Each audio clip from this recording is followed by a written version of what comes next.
the conclusion seems to be that we need to spend more on defence, and there might also be some thinking about what within that higher budget we need to spend more on. But can we kind of unpick that a bit more? How do we arrive at a sensible decision as to how much more we should be spending on defence, whether it's as a percentage of GDP or, as you said, perhaps better measures in terms of absolute dollars relative to the cost of acquiring the relevant kit, or per head of population compared with either our allies or our potential adversaries? How do we actually arrive at a sensible figure that governments can then incorporate into their planning, and perhaps also think about how do we pay for that higher amount of spending that may be required? That's a great and very rich subject that I'm very happy to explore a little.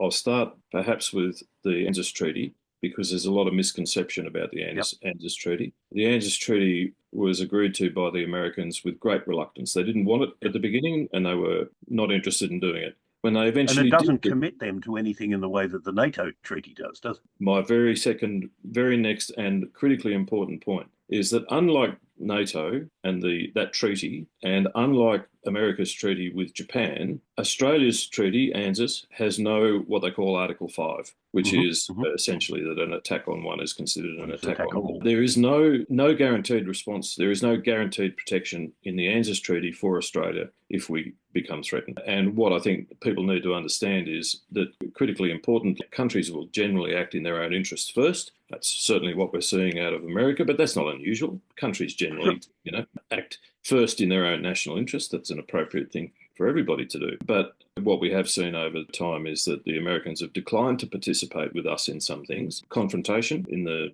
60s with Indonesia, they declined to participate. And in East Timor, they also declined to participate, although they did provide support in some ways. So a sense of, and I think it's quite an abiding sense of reliance on the alliance is, in my view, misplaced. The next part of your question that I want to explore just a little, I think, is how do we decide? I will draw on listening to Dr. Michael Keating, who is a previous Secretary of the Department of Finance and the Department of Prime Minister and Cabinet, who was speaking at a summit organised by the Australia Institute in Parliament House last year. It was a tax summit. Dr. Keating put it very simply and very eloquently. What you first must decide is what other services you want the federal government to provide. Absolutely. And then you have to figure out how much that's going to cost, and then you figure out how to tax the country to raise that as funds, or how you raise the funds by ways other than taxation. But that's kind of not what we do. And that's certainly not what we do when it comes to defence. In respect of defence, I think there is a logical continuum of thinking, which we in Australia don't seem to do. And I think it starts sensibly with a risk analysis. What are the risks that we face to our national security? The totality of national security, not just from military threats, but from other threats as well. And climate change certainly is one of those.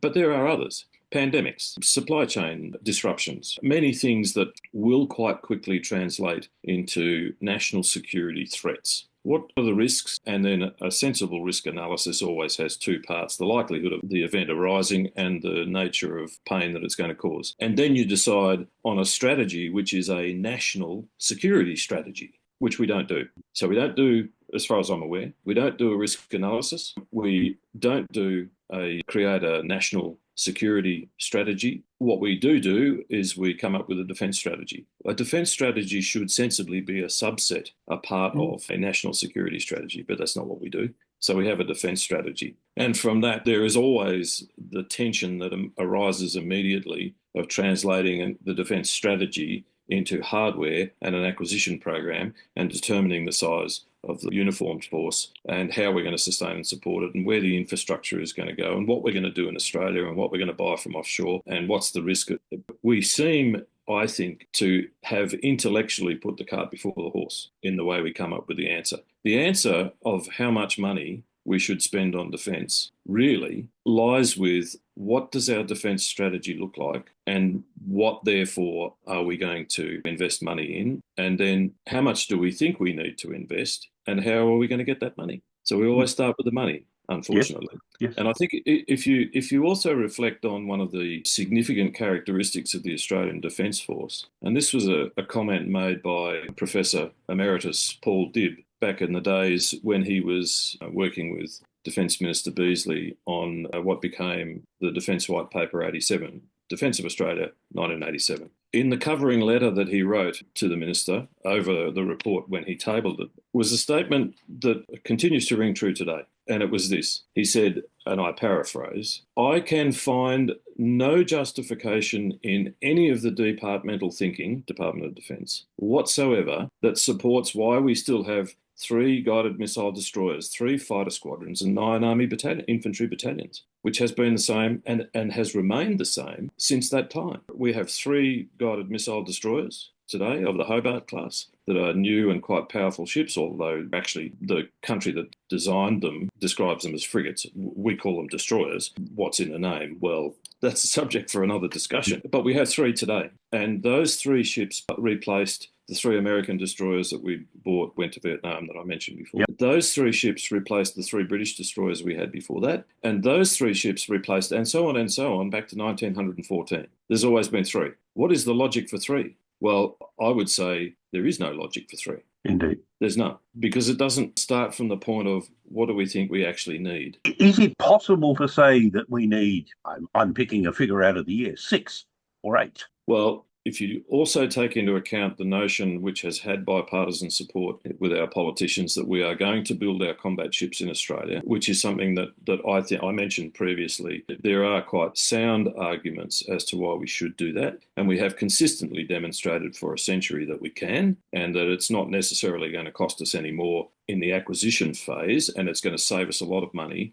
in the sustainment phase. And remembering that the total cost of ownership of any piece of military hardware, but especially relevant to ships, the total cost of ownership is about 30% acquisition and 70% in-service support. So you really want to be trying to keep the in-service costs as low as you can when you make. So we're talking about something very different from cars here. Totally. If you accept, as I do, the argument that building our ships, our warships in Australia is a good thing for us to do in terms of availability, reliability over the course of our ownership of them, then you want to go into an industrial arrangement where you don't stop building them, because we've done that sequentially. We start building ships and then there's no more demand and we shut down the industry. And shutting down an industry like that is very expensive when you want to start it up again. It's a lot. Which we've done with submarines, haven't we? We've done with submarines, we've done with surface ships, and we've done it repeatedly. And so you want to keep the production line going, and because it's unlikely that the demand signal that we're going to put in is going to be sufficiently high, because we may not be prepared to spend that amount of money, it won't be sufficiently high for it to always be the most efficient industrial activity. It might have a degree of inefficiency in it, but that's worth having that little bit of inefficiency to keep the industry alive and the people expert and developed and available when we need them, and we can ramp up if we have to. So the answer to the how many question is, how many ships do we need to be able to keep building them continuously? And the answer to that really is a simple calculus of arithmetic. How long do they take to build? How long do you keep them in service? How far apart is each one delivered? And if you deliver one new destroyer every 2 years and you've got 12, then you keep them 24 years. Otherwise, you're going to shut down the industry again. Right. Oh, we can't do that. We've got to keep them 30 years. Why have you got to keep them 30 years? You don't have to keep them 30 years at all. You keep them sufficiently long so that industry is sustained. And if you happen to have out of that a product which is a navy with a younger fleet, which is not what we have today. What we have today, 3 quite young guided missile destroyers, which are frigates, as I mentioned, in reality. But we also have a declining number of ageing Anzac-class frigates, which the first one has been decommissioned because it's worn out, and they're all in their late 20s. So these ships will come to the end of their life, and we don't actually yet have, until 2032, most likely, a replacement for those. I've mentioned total cost of ownership. The other aspect of this is that we keep our ships 30 years. Well, that's notional. What is the consequence of doing that? And one consequence is that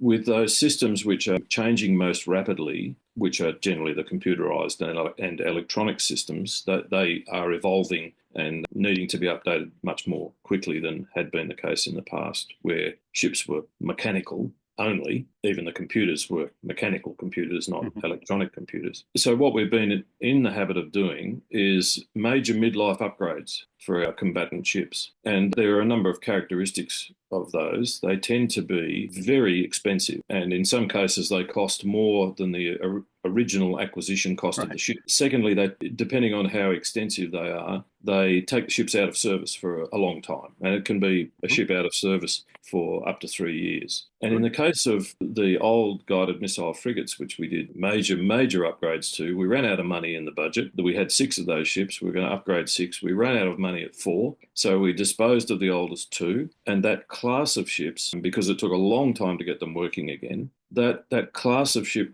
was unavailable for our use if we needed them for about a decade. So I conclude from that if we can avoid doing hugely expensive midlife upgrades to our ships and keep them less time, do smaller upgrades as you need to as you go, and increasingly you can do that because it's software, but keep delivering newer capability as the systems themselves evolve, incorporate those in the new ships. So you've got a design process which is working hand in glove with the build process, which is delivering a younger and more modern fleet to the Navy, and therefore giving you more ships more available than the previous model did. And the real attraction to that, as I discovered in some research I did in my latter days in the Department of Defence, was that we're going to save money. That proposition is going to be in the order of 5-6% cheaper total cost of ownership. Well, 5 or 6%, is that a saving worth going after? Well, when you're spending billions of dollars, yes, I would say it is a saving worth going after.